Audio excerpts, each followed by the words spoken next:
All right, what do we have here? These headphones. Headphones, my God. Okay, let me start by just saying I did a little shootout. I had to.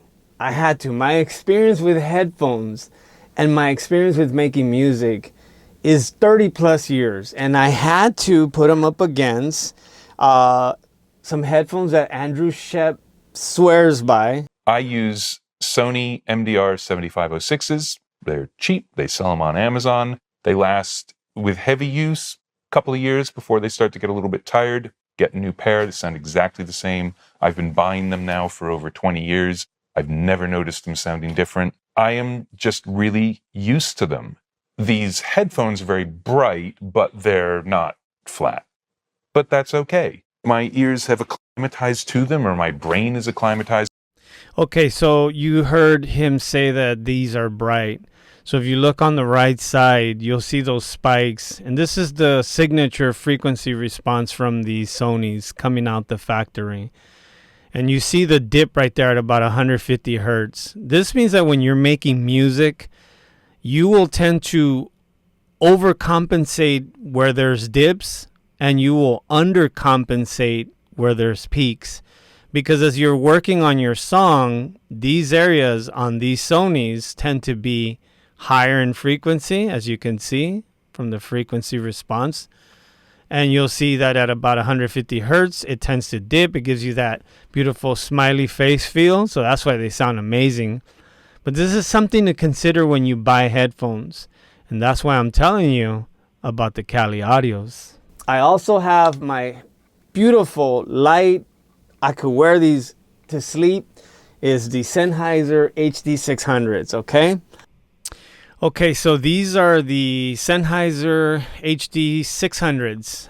Now look at the frequency graph here. If you notice, a lot of it stays at the 0 point, at 0 dBs. Look at it, but there's a crazy drop on these headphones around 40, right where your bass is. So these headphones, unfortunately, the HD600s, I need the amp because of the impedance, and I also need Sound ID to lift that drop at 40. So they're hard to use without Sound ID, plus the latency issue that I think I mentioned, or I will mention. You know what? I was very skeptical at first, like I am about everything now in the music production industry. But when I saw these, which are the Cali Audio HP, which stands for Highland Park, I started to do a little research on the guys who started this company. So I know they're out of Burbank. And, you know, the interesting thing, and I'm going to tell you right now, so this is what their box says. Check this out. So it's got 3 modes. In studio mode, this is what they're saying. It's accurate, it's crisp, it's detailed sound that gives you complete picture of what you're listening to. Now that's a very heavy statement. That's in studio. For consumer, it's a natural balance tuning that emulates popular headphones sold with phones and tablets. Okay, and then it's got a third one, which is bass heavy. A low-end bias tuning that emulates headphones that are popular with hip-hop creators and fans. These headphones are amazing. And honestly, it made me very curious about the company. And I'm just going to say this. I bought a pair of Cali Audio IN5s. I believe that's what they are. But I wanted to try something from Cali Audio, and I ordered them, but they're back ordered. So when the headphones came out recently, a few weeks ago or a week ago, I was like, you know what? This is a good opportunity to test and see what Cali Audio is all about. So I haven't tried the monitors, but I did take a good week to test these out every single day. And this is what I think about them. So I've been using the Sonys. I've been using the the 600s. I've had the Pioneer HDX 500s. I got a pair of, here is a pair of the V-Moda. A lot of these headphones, I bought them because I've been with SonarWorks, or should I say Sound ID, for quite some time now. And I bought them because when the the headphone correction software came out, I was like, you know what? This is probably going to be the only way that I can really get a flat response while I'm making music. Now, I've ran into a problem when it comes to using Sound ID, and that's latency. So my favorite headphones is the Sennheizer HD600s. But the thing is that when you use these alongside with the Sound ID software, the latency is a little bit too much for you to play your MIDI parts. Like if you're trying to, be right on the metronome, right on the click, there is a bit of a delay. And I have the buffer completely down, all the way down, and it's just almost impossible. But if you want to use them for mixing, then that's another story. But anyway, if you know what flattening out the frequency response sounds like in a room, whether you're using an ARC system or you're using Sound ID, or you're using the new Genelex Smart, or whatever it is, or you're using headphones, when you flatten out the frequency response, headphones sound different. But when we're making music, it's very important because the balance that you have to have, right? The way we perceive sound, how you interpret the Fletcher-Munson curve, and if you study like reference tracks from people who do professional audio, you'll realize that having a flat frequency response, as flat as you can have it, it actually makes your mixes translate better. You don't have to keep going to the car and back and forth and testing it all in different places. These headphones, they're only $199. And let me tell you, in studio mode, I could hear, and mind you, I haven't seen the frequency response. I looked for it online. I'm tempted to email the guys and see if they've released it yet. I wish I had one of those dummies that you put the headphones on and it can record the frequency response, kind of like the way maybe Sonarworks has. But I'm going to go out on a limb here, and I'm going to say that when this frequency response graph gets released, I'm going to go out on a limb and say that the response of this from 20 to 20, it's pretty damn flat.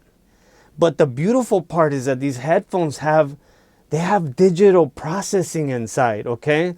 So I couldn't find the impedance, and those that know, the impedance matters, right? There's like a rule of thumb. The higher the impedance, you probably need an amp, a headphone amp. Anyway, so I'm gonna go out on a limb and say that this frequency response on this headphones are damn near flat. And how I know this is because I've been listening to flat frequency response while I make music for a very long time. I even have the correction going on when I'm just in here reading a book, reading the Bible, whatever it is. I've gotten used to being in here and listening to headphones with a flat frequency response. That's just how I listen to now because it helps me when I make music. It helps me when I mix. It helps me. So in studio mode, these headphones truly flatten out the frequency response, and I could end up looking like a fool when the response comes out, when it's made public, if it's not out there and I couldn't find it, or if it's out there and I couldn't find it. But I'm gonna say that there's a song I'm working on, and I put these on the first night that I got them. Forget the unboxing. You guys seen many unboxing before, but I want to be honest. I want to give my true honest opinion based on the many years that I've been working in music. So when I put these on, certain elements in the mix actually sounded louder, like they sounded like they needed to be lowered, and one of my hi-hats needed to actually be compressed a bit, a little bit off the top, a little bit on the release, just so it doesn't come at me so fast, right? And I was like, wait a minute, I had these on with Sound ID, and I'm like, how come I couldn't hear it? How come I could not hear what I could hear with these? And of course, that's brought me on a wild goose chase for a whole week with these and going back and forth. And it prompted me to go and check out these frequency graphs. These things are pretty flat. I can hear everything. The consumer mode, when it goes into consumer mode, they reminded me of the Beats Studio. So I had some Beats Studios. They were nice, but the music that I make, which is more progressive EDM, sort of pianos and very, Nora and Pure type stuff, it just wasn't calling for the Beats Studio. But when you put these in consumer mode, man, they bump. They have a nice thump, right? And then when you put them in the extra bass, which is the third frequency, the third selection, you just feel the bass, like it just surrounds your whole face. It's like, I want answers, Cali Audio. I want to know more about this. I want to know what the heck did you put in here, and how far can you take this technology? How far can you take it? And here's another thing that's really cool. If you're into headphones and you're into just the music production industry as much as I am. So these are, I think they said they're vegan leather, and it's interchangeable. So when these go bad, because I know I'm going to be wearing them for a very long time, they feel good. They feel good. They feel plush. They're not tight. They're not like tight, and they're not heavy. They're very light. I didn't even check how much they weigh. It should say here. I'm gonna check, but they're very light. A couple things I want to say. I use the Apogee Groove. It's a sound interface / headphone amp. And when I used it with any headphone, when I used it with these, which is the ones in question, it just made them sound even better. But I said to myself, well, what if you just want to hang out and just take these in Bluetooth mode, or you don't want to carry the Groove, or you don't have it with you or something? Can these headphones just sound good plugging into the Mac directly? The answer is yes. These have a nice sound plugged into your Mac, direct into the audio interface of your Mac. I tried them plugged into the Prism. I have a Prism sound interface. I tried them there. Obviously, they sounded beautiful, okay? So if you're thinking of getting some headphones that are not going to break the bank, that you will enjoy while you make music, studio mode, you're going to enjoy when you're listening back to your track, or when you're just listening to music while you're on your way to work, whatever it is. In consumer mode, you're going to enjoy it. And if you're one of those people like my wife that loves bass, you hit the bass button and you're going to have your whole face full of bass. So these headphones, honestly, guys, I want to know more about it. It says they have a 40-hour battery life. It's very simple. It's got a power. It's got a lower volume, higher volume, the aux cable. It's got a USB-C, and then it's got the AMC, which is the noise cancellation, and the Bluetooth. Again, I tried these in Bluetooth, okay? I paired them up against the AirPod Max that my wife has, that she uses to the gym. These sounded better in Bluetooth than the AirPod Max. Why would I lie to you? Why would I lie to you?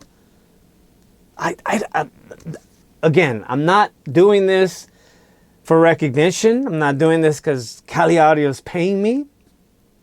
I think it's just time that I start telling people the truth about the music production industry. I've been very quiet for a very long time, and I think it's time I open my mouth. I got 30 plus years of experience. I was around when a lot of you were in diapers. My first My first software for making music was MTV Music Generator on PlayStation. And then I had Reason 2.5, Cubase SX, and I believe the Pentium 4 computer was just coming out. Everybody was excited about Pentium 4. I think we had about 4 gigs of RAM. I know, times have changed. But anyway,